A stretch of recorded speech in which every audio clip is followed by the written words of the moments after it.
It's 11:30 in the morning and it's 26 degrees outside here in the front garden. And the whole idea of writing in the summer, consistently putting words down on paper, that's a very real issue, and I want to share some thoughts about that. Primarily because of the struggles I've been facing this month of June with the temperature, with the distraction, and with the fact that I would rather be doing anything except getting on with my writing.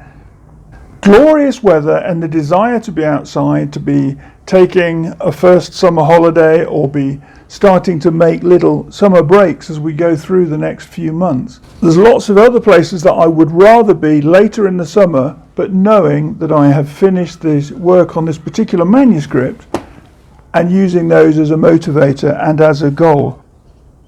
It's summer, but are we writing? It's so easy to throw in the towel and say, I've had enough, it's too hot, it's too warm, but I want to share some ideas with you that might just allow you to add more words to paper, to capture more words on screen and put yourself in a better position by the end of the month than where you are right now. I think regular writing time at any point of the year requires dedication, commitment and discipline, but more so now in the heat of summer than at other times of the year. And hence we need lots of water to hydrate ourselves and keep ourselves in the right frame of mind to be adding words to paper.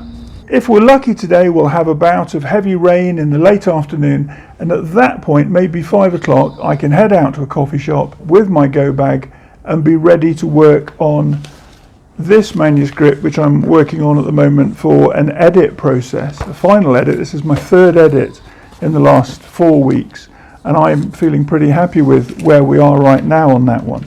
And in looking at how I can best help myself at this time of year, here are some points that I've written down which I find helpful for me. The first one is to establish a timetable. When I'm inside the house and it's nice and cool, of course it's easy to write there, and that's what I'll be doing after recording this video.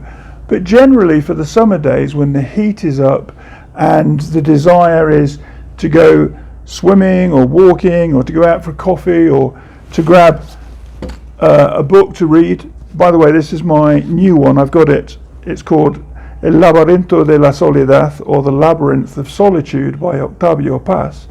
But I've got myself a copy in English and the original copy in Spanish so that I can work between the two to improve my language and my vocabulary.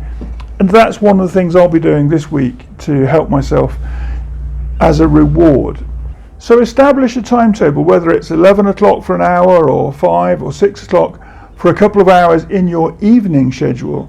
Find time in your diary and commit to that writing time as something that is special and protected and which allows you to feel that you are on track with your writing activity.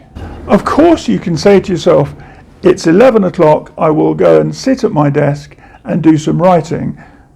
But I think you can go further than that and to say, if you know the task, you will be more productive. So for example, the document I've got here that I'm working on at the moment, I need to finish chapters 10, 11 and 12 so that this final edit can be deemed as completed and I will feel that the book is done. Knowing my task is not to have a pretty tidy manuscript by the end of today, it's to have done a rough and dirty pen and ink edit of chapter 10, 11 and the final chapter, number 12.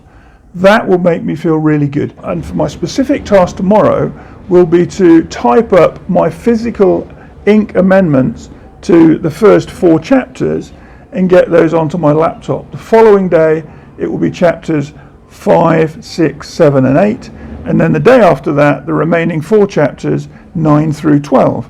That will be me knowing my task for the next couple of days. This next thing is really simple, but most of us miss it, and I know that until I got my head around it, I caused myself to procrastinate, to delay, or to get less results than I really wanted. So it is to start on time. So for me, I will take a wristwatch, put it on the table next to me, and that is my process for starting on time. I'll check my watch a few minutes beforehand, I'll get myself a coffee, I'll get myself a glass of water. So I'm ready and I've got everything I need at my desk to start on time using something as simple and old-fashioned as a wristwatch. Time yourself. Either simply take a visual look at it or put an alarm clock on your phone and write for an hour, edit for 30 minutes. Look at ideas for an hour in terms of research that you think is necessary and important for the manuscript you're working on today. So you're helping yourself by establishing a timetable. You know the specific task that you're working on. You're starting on time.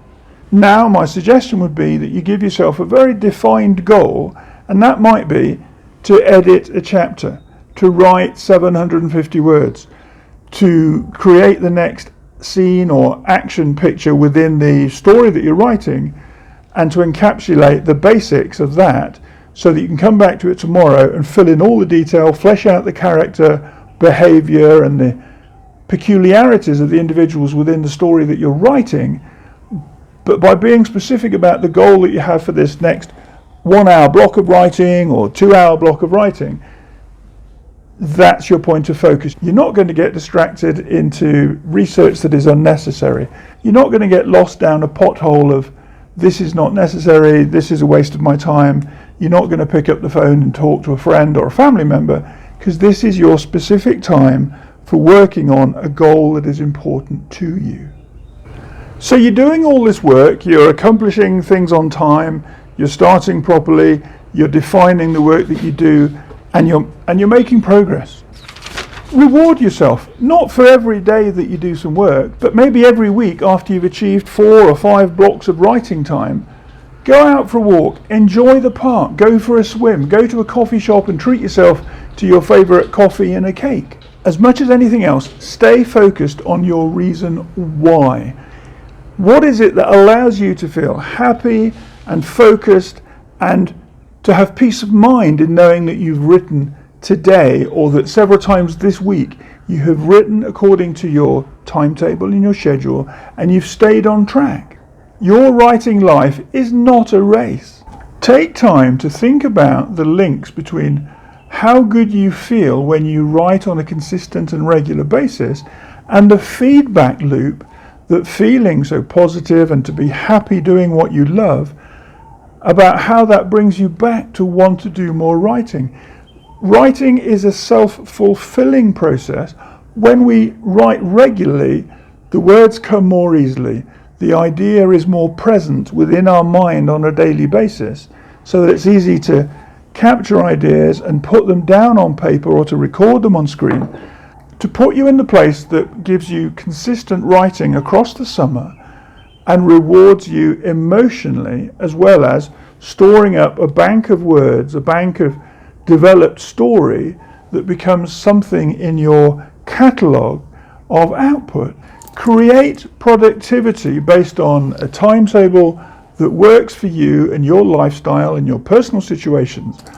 The weather is fabulous and you can enjoy this beautiful time knowing that you've done some writing, your project is largely on track, you're developing your story, and you are tracking the time that you write on a regular basis. Wherever you are in the world, happy writing and enjoy the summer.